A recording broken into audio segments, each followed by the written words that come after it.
Good morning all my dear student.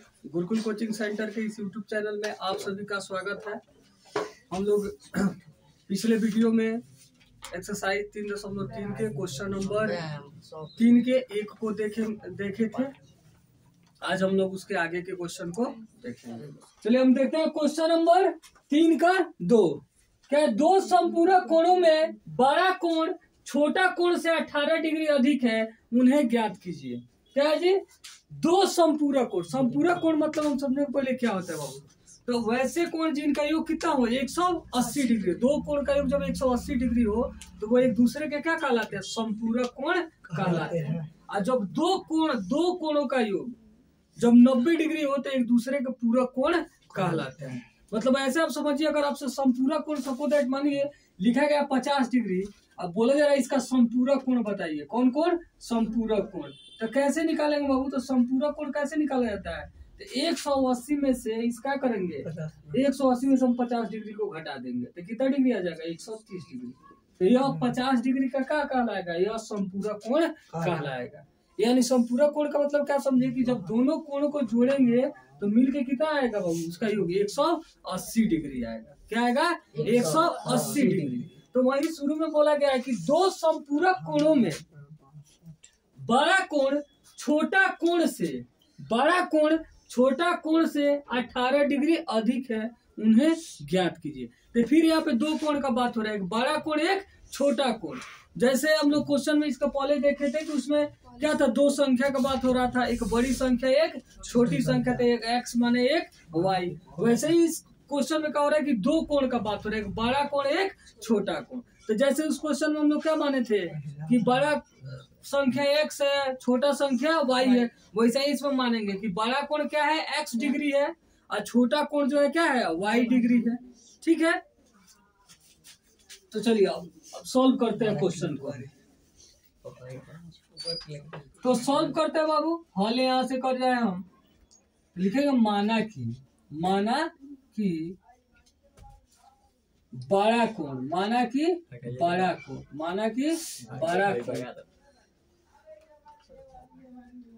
बराबर है x degree एवं छोटा कोण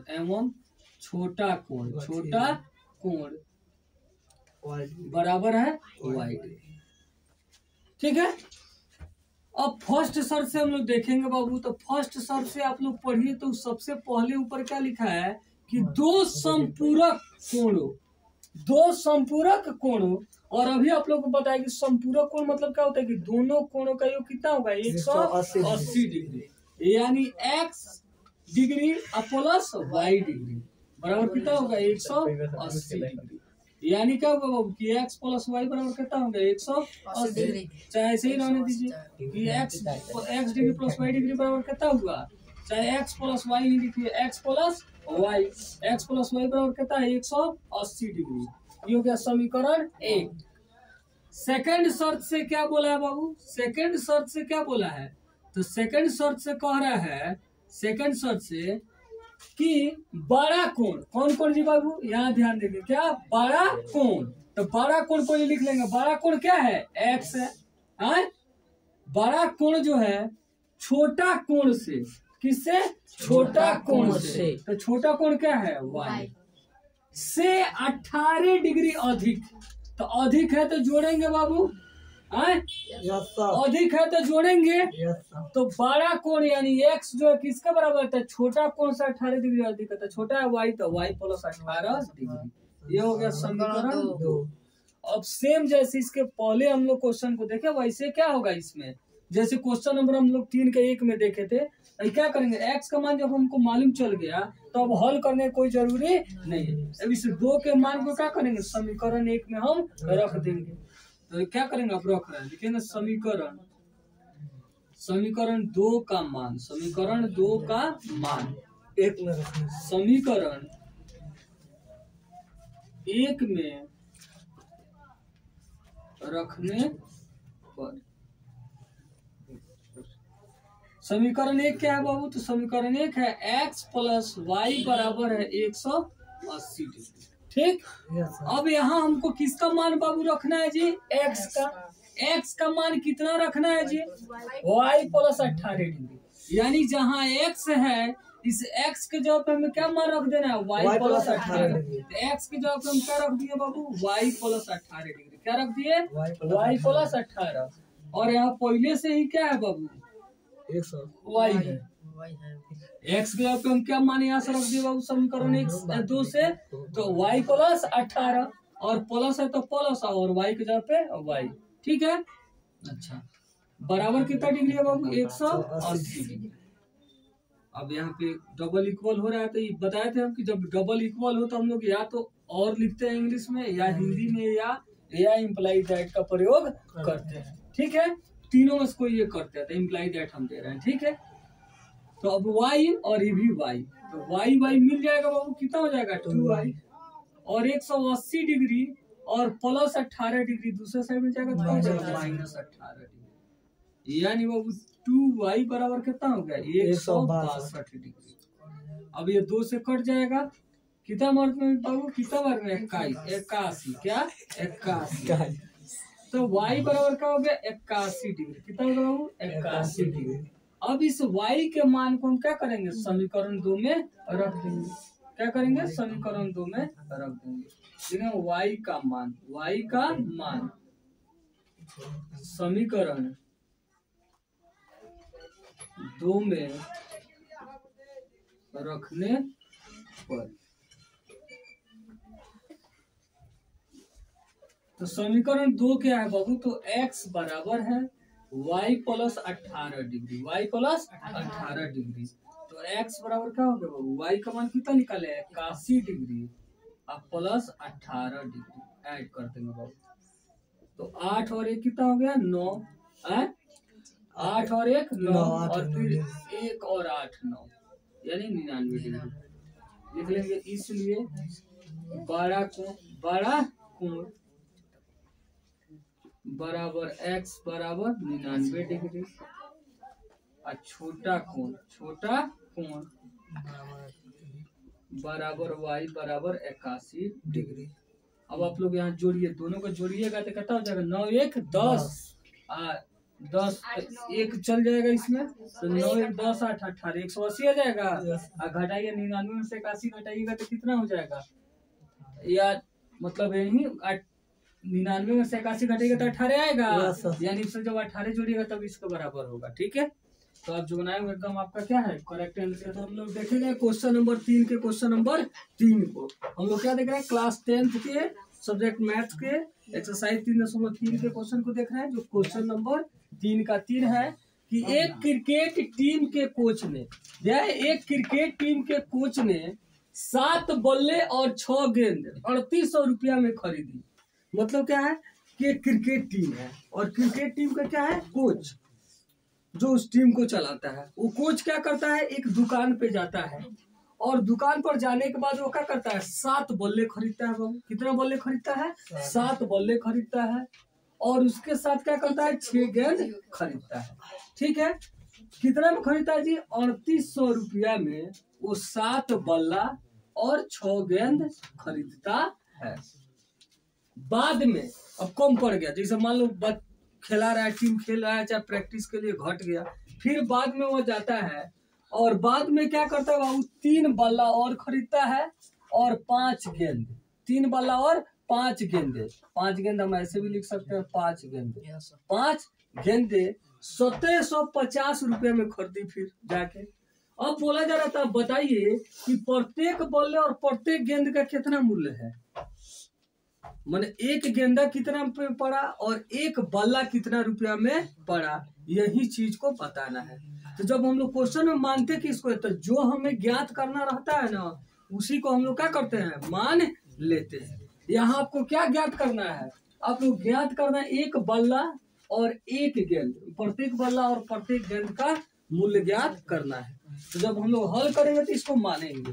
हल कर रहे हैं, लिखेंगे माना कि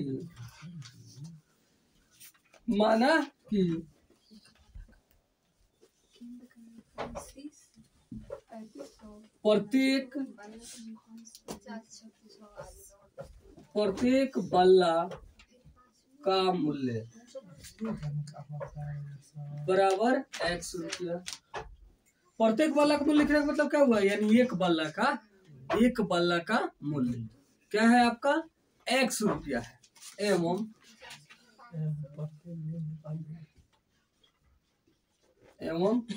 प्रत्येक गेंद का मूल्य या प्रत्येक जगह पर हम एक लिख सकते हैं कि एक बल्ला का मूल्य और एक गेंद का मूल्य कितना रुपया बाबू, एक बल्ला का मूल्य x रुपया और एक गेंद का मूल्य मान लिया बाबू y रुपया है।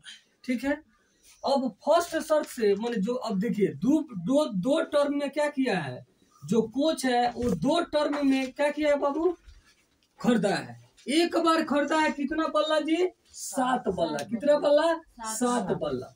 सपोज दैट मानिए अगर एक पेन आप दुकान पर खरीदने जाते हैं और एक पेन का दाम है 5 रुपया। कितना दाम है जी, 5 रुपया, और आप खरीदते हैं 10 पेन, तो कितना रुपया दुकानदार को आप दीजिएगा, 50।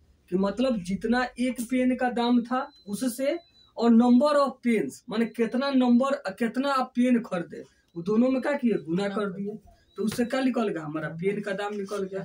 सेम वही काम प्रत्येक बल्ला, यानी एक बल्ला का दाम है आपका x रुपया और उसने खरीदा कितना बल्ला जी, 7 बल्ला, तो एक बल्ला का दाम x रुपया, तो 7 बल्ला का कितना दाम होगा, 7x रुपया होगा ना। प्लस इसके साथ इतना ही नहीं, और भी सामान खरीदा। अब मान लीजिए आप कॉपी खरीदे, कॉपी के साथ कलम भी खरीद रहे हैं, चाहे कलम खरीदे कलम के साथ कॉपी भी खरीदे, तो उसका भी दाम तो दुकानदार को दीजिएगा ना जी। तो ये बल्ला खरीदा और साथ में y रुपया के दर से, माने एक बॉल जो खरीदा वो कितना रुपया का था, y रुपया का बॉल यानी गेंद, एक गेंद जो खरीदा y रुपया खरीदा, और कितना गेंद खरीद लिया जी साथ में, 6 गेंद। एक गेंद का दाम y रुपया बाबू, तो 6 गेंद का कितना दाम हो जाएगा, 6y। और अब यह 7 बल्ला का दाम और 6 गेंद का दाम मिल के यह दुकानदार को कितना दे दिया, 3800 रुपया। तो यह हमारा हो गया क्या बाबू, समीकरण 1। दूसरा शर्त से वो फिर गया, फिर कोच गया, कम पड़ गया जी, कम पड़ गया उसको, तो गया और क्या किया, बल्ला और गेंद लिया। कितना बल्ला लिया जी, दूसरे बार गया तो 3 बल्ला लिया, तो फिर वही एक बल्ला का दाम हमारा वही है, कितना रुपया है, x रुपया। तो 3 बल्ला का दाम, तो एक बल्ला का दाम x रुपया, तो 3 बल्ला का 3x, और एक गेंद का y रुपया, और 5 गेंद खरीदा तो 5y, मिल के कितना में खरीदा जी, तो दुकानदार को दिया 1750 रुपया। यह हमारा समीकरण 2 हो गया। अब हम लोग पिछले भी वीडियो में, चाहे इस चैप्टर में देखते आ रहे हैं कि हम लोग क्या कर रहे हैं, प्रतिस्थापन विधि से इसको सॉल्व कर रहे हैं। यानी किसी एक का हल निकालते हैं, x या y के बराबर करते हैं किसी एक समीकरण को, उसका मान दूसरे में रख देते हैं। अगर एक को हल करते हैं तो 2 में रखते हैं, 2 को हल करते हैं तो 1 में रखते हैं।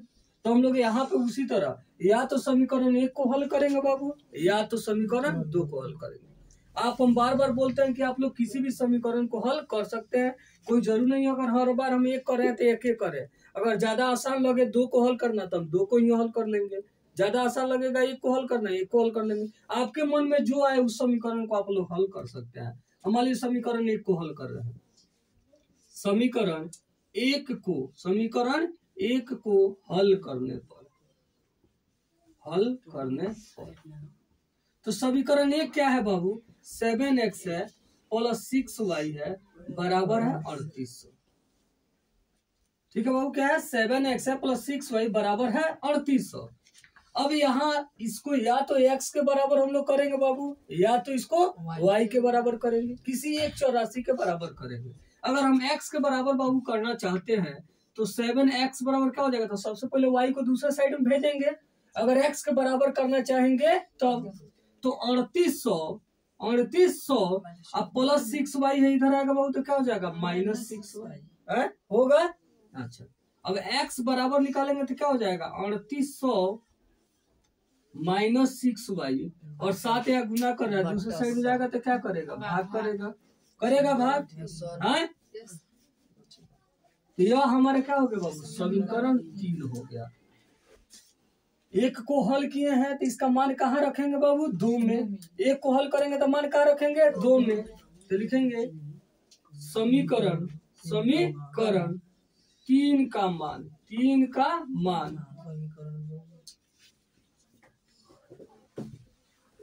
समीकरण 2 में रखने पर, एक को हल किया तो 2 में रख रहा है, 2 को हल करते तो किस में रखते हैं? 1 में रखते। ठीक है, हल कर लो। तो चलिए बाबू, समीकरण 3 का मान समीकरण 2 में, तो समीकरण 2 पहले लिख लीजिए।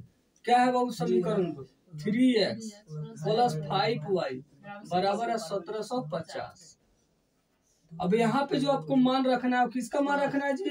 x का मान रखना है। तो 3 इंटू x का मान कितना है? 3800 माइनस 6y और बटा कितना है जी बाबू? 7।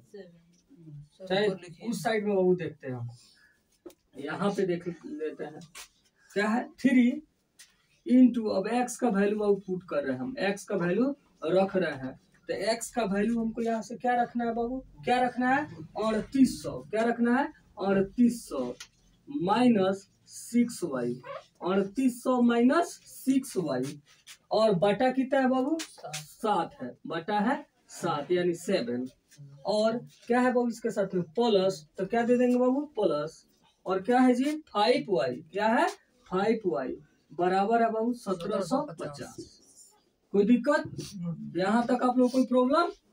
आगे चलते हैं। तो यहाँ 3 है बाबू गुना में। ठीक है, अब आगे आपको लोग को क्या बोले थे बाबू कि अगर एक कटने वाला है, मतलब जो ये ऊपर है और ये जो नीचे है, अगर इससे यह कटने वाला है तो काट देंगे, और नहीं कटने वाला होगा तो वैसे ही क्या होगा जी? बारी बारी वो गुना कर लेगा।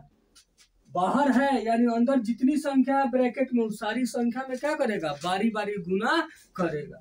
तो गुना करेगा बाबू, तो गुना हम कर देंगे। तो 3 से 0 में गुना होगा 0, 3 0 0, फिर 3 बटे 24 के 4, 80 लगा 2, 11 हो गया, माइनस फिर 3 से इसको गुना कर देंगे, 36 का 18 और y। ठीक है, 36 का 18 y और बटा बाबू 7 है, तो बटा क्या हो जाएगा? 7 प्लस क्या है बाबू? 5y है बराबर 1750। अब इसके नीचे कुछ नहीं बाबू, तो जिस संख्या के नीचे कोई नहीं है क्या होता है? 1 होता है। चूंकि 1 लिखने का मतलब होता है वही पूरा, तो मान में आपको कोई चेंजिंग नहीं होता है। अब यहाँ पे हम लोग क्या करेंगे बाबू? इसका एलसीएम ले लेंगे, 7 और 1 का। 7 और 1 का एलसीएम कितना हो जाएगा? 7। कितना आएगा? 7। अब 7 से 7 कितना बार तो कटेगा? 1। और 1 से ऊपर वाले संख्या में गुना होगा, तो 1 से किसी भी संख्या में गुना होता है तो सेम संख्या होता है, यानी 11400 माइनस 18y प्लस, अब यहाँ से 1 से 7 में भाग करेंगे, 7 पर तो कटेगा, और 7 से किस में गुना करेंगे जी? 5 में। तो 7 बचे कितना हो जाएगा? 35y बराबर है बहुत 1750। अब क्या होगा बाबू? अब 11400 को ऐसे रहने देंगे, y वाले से y वाले को देखेंगे बाबू। तो 35 और 18 में बड़ा कौन है? 35 बड़ा है। 35 वाले प्लस है तो क्या हो जाएगा? प्लस, और 35 में से 18 चल जाएगा तो कितना हो जाएगा? 17, और y है तो y बराबर 1750। और बाबू यह 7 इधर भाग कर रहा है, बराबर की साइड में आएगा तो क्या करेगा? गुना करेगा। अब हो गया आपका 11400 प्लस 17y बराबर इसको गुना कर देंगे। तो 7 से 0 में गुना करेंगे बाबू 0, 7 × 35, 3, 7 × 7 49, 3 52 का 2, 5, 7 × 7 5 12। ठीक है, अब क्या होगा बाबू? 17y बराबर 12250, और ये बिना y वाला है तो बिना y वाले की तरफ भेज देंगे, प्लस में है तो इधर आके क्या हो जाएगा? माइनस 11400। अब 17y बराबर क्या हो जाएगा? जब घटाएंगे तो कितना आ जाएगा? 850। 850। तो y बराबर क्या हो जाएगा बाबू? 850, और 17 गुना में इधर क्या करेगा? भाग करेगा। तो 17 से बाबू ये 50 मर्द में कट जाएगा, यानी y का मान आपका कितना आ जाएगा बाबू? 50। अब इस y के मान को हम क्या करेंगे? फिर समीकरण 3 में रख देंगे, हमारा x का मान निकल जाएगा। चलो, तो हम लोग y का मान निकालिए। y का मान है 50 डिग्री, सॉरी 50 है। अब हम लोग y के मान को समीकरण 3 में रखेंगे। यहाँ y का मान हम निकाले हैं क्या जी? 50। अब इस y के मान को हम क्या करेंगे? समीकरण 3 में रख देंगे। हमारा समीकरण 3 क्या था जी? लिखेंगे यहाँ पे कि y का मान समीकरण 3 में रखने पर, और समीकरण 3 हमारा है बाबू x बराबर 3800 माइनस 6y बटा है 7।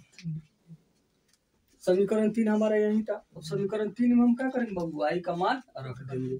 तो 3800 माइनस 6 इंटू y का मान कितना बाबू 50 बटा हो गया 7। तो 3800 और बाबू क्या करेंगे 6 से 50 में गुना कर देंगे तो कितना आएगा 300 बटा हो गया 7, यानी कितना हो गया बाबू 3500। घटाए तो कितना हो गया 3500 बटा 7, 7 से काटे कितना हो जाएगा 500, यानी x का मान कितना आ गया बाबू 500। x का मान कितना आ गया 500 आ गया। तो लिख लेंगे इसलिए प्रत्येक बल्ला का मूल्य, तो प्रत्येक बल्ला का मूल्य हम क्या माने थे बाबू x रुपया, और x का मान आ गया 500, तो 500 रुपया हो गया। और प्रत्येक गेंद का मूल्य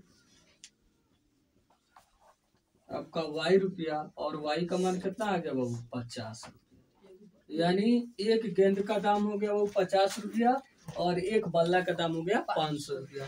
इस तरह हम लोग क्या किए, क्वेश्चन को देखे 3 का 3 नंबर। तो देखते हैं क्वेश्चन नंबर 3 के 4 को। क्वेश्चन है एक नगर में टैक्सी के भाड़े में एक नियत भाड़ा। तो देखिए नियत भाड़ा मतलब क्या होता है बाबू, नियत भाड़ा हो गया वो चाहे टैक्सी को, कार का, कोई चीज का, कि पहले समझिए वो क्या किया है, जो गाड़ी रखा है वो भाड़ा अपना फिक्स रखा है, क्या वो कितना ही किलोमीटर जाना उससे कोई मतलब नहीं है। समझिए उसका गाड़ी स्टार्ट करने का वो भाड़ा है, अगर आपके साथ वो चलता है जितना किलोमीटर जाना है, तो सबसे पहले समझो कि गाड़ी स्टार्ट करना, गाड़ी हिलाने का भाड़ा फिक्स कर लिया है कि नियत भाड़ा आपको क्या करना है, चाहे 10 रुपया हो, 50 रुपया हो, 5 रुपया हो, कितना हो, वो फिक्स रखा है कि समझिए मेरा बिकाव हो जाए, गाड़ी हिलाने का पैसा है, नियत भाड़ा समझिए। तो नियत भाड़ा हो गया। उसके बाद बोला कि जितना किलोमीटर जाइएगा उसका अलग से जोड़ कर पैसा लेंगे, अब वो भी अलग हो सकता है। तो नियत भाड़ा 5 रुपया हो, 10 रुपया हो, 50 रुपया, 100 रुपया हो, कि मैंने भाई हम अब गाड़ी पर बैठेंगे, स्टार्ट करेंगे, इसका मतलब हुआ कि पहले इतना रुपया आपको हमको क्या करना है, फिक्स दे देना है। तो उसके बाद आप कहिए अब जितना किलोमीटर आपको चलना है हम आपको ले चल रहे हैं, उसका अलग से प्रत्येक किलोमीटर का भाड़ा जोड़कर हम आपसे लेंगे। गाड़ी वाला का यही कथन है कि गाड़ी हिलाने का उसका पैसा चाहिए, नियत भाड़ा। तो नियत भाड़ा चाहिए, और नियत भाड़े के बाद जितना किलोमीटर जाएगा उसका पैसा उसको अलग से चाहिए। तो क्या कह रहे हैं बाबू कि एक नगर में टैक्सी के भाड़े में एक नियत भाड़े के अतिरिक्त, यानी नियत भाड़ा फिक्स है, उसके अतिरिक्त जो देना है वो तो आपको देना ही देना है, तो अभी वो गाड़ी स्टार्ट करेगा ना, तो कह रहा तो चलते रहिए, हम गाड़ी उड़ी ना ले जाएंगे अपना, पहले हमको गाड़ी पे स्टार्ट करने का भाड़ा फिक्स है, कितना रुपया दीजिए। चली गई दूरी पर भाड़ा सम्मिलित किया जाता है। अब अगर वो बोलता है कोई आदमी, चाहे किसी आदमी से बोलता है देखिए भैया अगर 10 किलोमीटर हम अपना गाड़ी लेके चलेंगे तो आपको 105 रुपया देना होगा, जिसमें उसका नियत भाड़ा और प्रत्येक किलोमीटर का भाड़ा फिक्स है। हाँ कि 10 किलोमीटर अब बोला आदमी 10 किलोमीटर जाना, तो 10 किलोमीटर जाइएगा तो 105 रुपया आपको देना होगा। तो बोला आदमी अच्छा अगर मान लीजिए हमको 15 किलोमीटर जाना हो तो कह रहा है ठीक है तो 155 रुपया आपको देना होगा, 50 रुपया। अब अगर आदमी को क्या करना है, ना 10 जाना है ना 15 जाना है, उसको जाना है 25 किलोमीटर, तब आपको बताना है तब उस आदमी को टैक्सी वाले को कितना रुपया देना होगा। तो इसमें आपको क्या करना पड़ेगा बाबू, सबसे पहले कि टैक्सी का नियत भाड़ा कितना रुपया है और कितना रुपया वो प्रत्येक किलोमीटर का जोड़ का ले रहा है, वो दोनों आपको मालूम होना चाहिए। जब वो दोनों हम लोग मालूम कर लेंगे तो फिर हम लोग निकालेंगे कि 25 किलोमीटर अगर जाएगा तो उसको कितना रुपया देना पड़ेगा। तो यहाँ पे क्वेश्चन में लिखा भी है कि नियत भाड़ा तथा प्रत्येक किलोमीटर भाड़ा क्या है, ये आपको ज्ञात करना है। तो हम आप लोग को बताए थे एक लाइन की बाबू, जो चीज ज्ञात करना हो उसी को हम लोग मानते हैं। तो यहाँ हल करेंगे और मानेंगे कि माना कि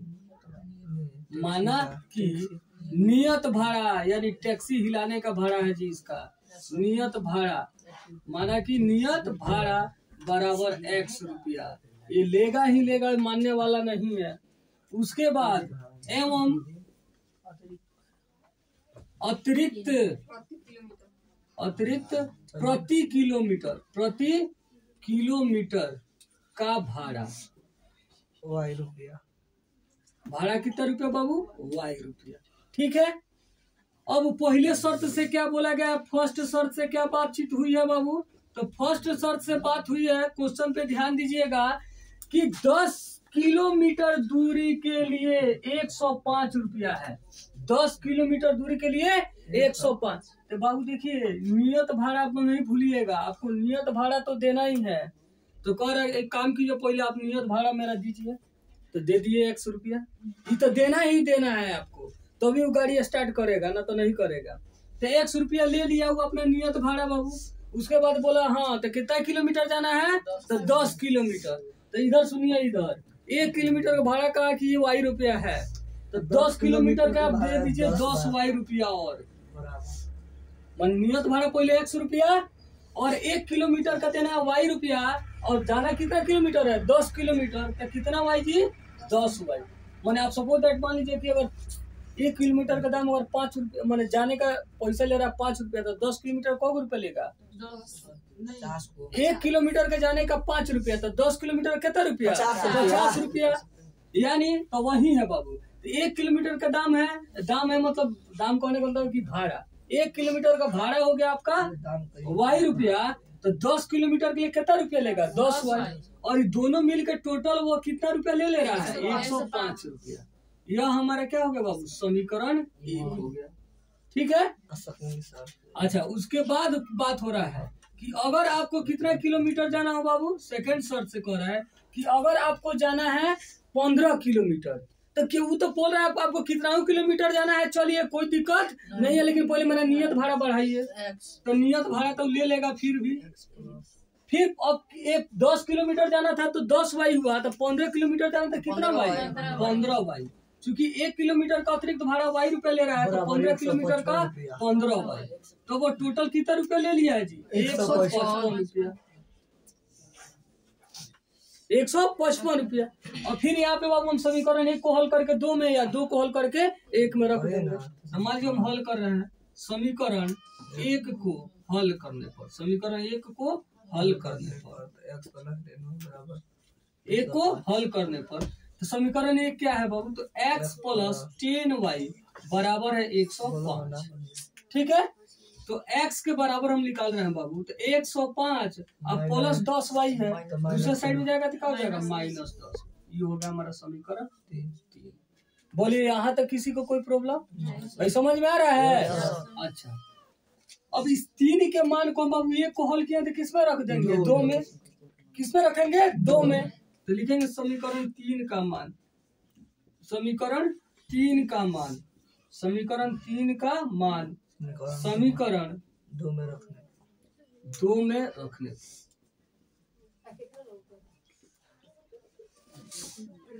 समीकरण 3 का मान कहाँ रखना है? समीकरण 2 में। तो समीकरण 3 क्या है बाबू? तो समीकरण 3 का मान रखना है 2 में, 3 का मान रखना है 2 में, तो 2 लिख लेंगे। तो 2 समीकरण क्या है बाबू? x प्लस 15y बराबर है 155। अब यहाँ पे देखिए बाबू किसका मान रखना है? x का मान कितना रखना है जी? 105 माइनस 10y। तो x पे क्या लिख लेंगे? 105 माइनस 10y अब प्लस 15y बराबर है 155 रुपया। ठीक है बाबू, कोई दिक्कत? अच्छा, अब यहाँ पे क्या करते हैं बाबू? अब यहाँ पे देखिए आपका 15y प्लस में है और 10y माइनस में। बड़ा कौन है? 15 है, उसके पहले प्लस है तो क्या होगा? प्लस। अब 15 में से 10 चल गया तो कितना y? 5। और इधर क्या होगा बाबू? 155। और बिना y वाला है तो बिना y वाले की तरफ भेज देंगे। 105 इधर आएगा प्लस में है, इसके पहले कोई साइन नहीं है तो क्या प्लस, तो दूसरे साइड में आएगा तो क्या हो जाएगा? माइनस। ठीक है। अब यहाँ देखते हैं बाबू, अब क्या हो गया, यहाँ 5y वैसा ही रहा, 5y बराबर। अब 155 में से क्या किए, 105 को घटा दिए, तो कितना हो गया जी 50। यानी y का मान अब निकालेंगे बाबू, तो y बराबर क्या हो गया 50, और 5 गुना में है, इधर आप क्या करेगा 5 से कितना बार तो कट गया 10, यानी y का मान कितना हो गया बाबू 10। y का मान कितना आ गया 10। अब इस y के मान को हम 1, 2, 3 किसी में भी रख सकते हैं, हम 3 में रख रहे हैं। y का मान समीकरण 3 में रखने पर, तो समीकरण 3 क्या है बाबू, तो x बराबर है, क्या है बाबू, x बराबर है 105 minus 10y, 105 minus 10y, 105 minus 10 गुना, और y का मान कितना है बाबू 10। ठीक है, अब 105 माइनस 10 से 10 को गुना करें कितना आ जाएगा बाबू 100, यानी बराबर कितना आ गया 5। यानी x का मान कितना आया बाबू, x का मान आपका कितना रुपया आ गया जी, x का मान कितना आ गया 5। तो आपका y का मान आ गया 10, x का मान आ गया 5, लिख लेंगे। इसलिए क्या आपको बताना था जी, नियत किराया, नियत भाड़ा और अतिरिक्त प्रति किलोमीटर का भाड़ा लिखेंगे, इसलिए नियत भाड़ा कितना रुपया माने जी, x रुपया, कितना रुपया x रुपया, x का मान कितना आ गया 5 रुपया, यानी नियत भाड़ा जो रखा है कितना रुपया रखा है जी 5 रुपया, टेम्पू हिलाने वाला जो पैसा है उसका। अच्छा, और अतिरिक्त प्रति किलोमीटर का भाड़ा, अतिरिक्त प्रति किलोमीटर का भाड़ा, प्रति किलोमीटर का भाड़ा जो है बाबू 10, वो भाड़ा कितना माना था, वो y रुपया माना, कितना माना गया था y रुपया, और y का मान कितना आ गया 10 रुपया। अब ये तो हमारा निकल गया बाबू क्या जी, यहाँ जो बोल रहा था नियत भाड़ा तथा प्रति किलोमीटर का भाड़ा क्या है। अब आगे बोल रहा है कि एक व्यक्ति 25 किलोमीटर यात्रा करने के लिए कितना भाड़ा देना पड़ेगा, अगर कोई व्यक्ति है तो कितना यात्रा करना जी 25 किलोमीटर लिखेंगे, इसलिए 25 किलोमीटर यात्रा करने के लिए दिया गया भाड़ा कितना भाड़ा बाबू उसको देना पड़ेगा। तो इसमें भी तो शर्त वही रहेगा बाबू कि वो नियत भाड़ा अपना पहले लेगा, वो नियत भाड़ा लेगा अपना टैक्सी वाला। अच्छा, उसके अलावा 25 किलोमीटर जाना, तो 1 किलोमीटर का y रुपया, तो 25 किलोमीटर का 25y। अब रख दीजिए यहाँ पे x y का मान, तो x का मान कितना है जी 5 रुपया। अच्छा, y का मान कितना आ गया जी, y का 25, और y का मान कितना है जी 10 रुपया, और तो कितना हो गया बाबू 5 रुपया प्लस दिखाई दे रहा है 5 रुपया, आपका क्या हो जाएगा जी, आगे चलते हैं हम लोग। यहाँ 5 रुपया अब प्लस इसको गुना कर देंगे बाबू 25 से 10 में, तो कितना हो जाएगा 250 रुपया, यानी टोटल मिलकर कितना हो गया 255 रुपया। वो टैक्सी वाले को क्या करना पड़ेगा, किराया देना पड़ेगा, अगर आपको 25 किलोमीटर यात्रा करना है तो। अगर आप चैनल पे नए हैं तो चैनल को सब्सक्राइब करें और वीडियो को शेयर करें, और इसके नेक्स्ट वीडियो हम लोग अगले क्लास में लेकर के